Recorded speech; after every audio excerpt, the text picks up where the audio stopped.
ఎంత అడ్డగోలుగా డబ్బులు ఖర్చు పెట్టేశారు, దోచేశారంటే పంచాయతీరాజ్ లెక్కలు చూస్తూ ఉంటే గుండె చెరువైపోతాం. 200 కోట్లు కనీసం పే చేయలేని పరిస్థితుల్లో ఒక 40 కోట్లు పే చేస్తే చాలా పెద్ద ప్రాజెక్టులు అయిపోతాయి.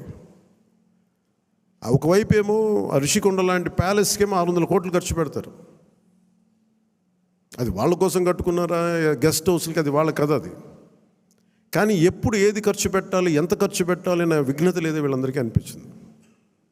మన క్యాంప్ ఆఫీస్కి తీసుకెళ్ళి మీరు బడ్జెట్ ఇచ్చి మీరు ఎంతైనా ఖర్చు పెట్టుకోండి, మీ క్యాంప్ ఆఫీస్ రెడీ చేసుకోండి అంటే నేను రూపాయి ఖర్చు పెట్టడం నాకు ఇష్టం లేదు అదనంగా ప్రభుత్వ ఖజానాకి. అది ప్రజల సొమ్ముని మనకి అకారణంగా దాన్ని ఖర్చు పెట్టేయడం కానీ దాన్ని దుర్వినియోగం చేయడం నాకు నచ్చక. అసలు ఏం వద్దు, ఉన్న ఫర్నిచర్ అలాగే ఉంచి ఏం చేయొద్దు. దాన్ని అవసరమైతే నేను చెప్తానులేండి, చెప్తాను. Most of the time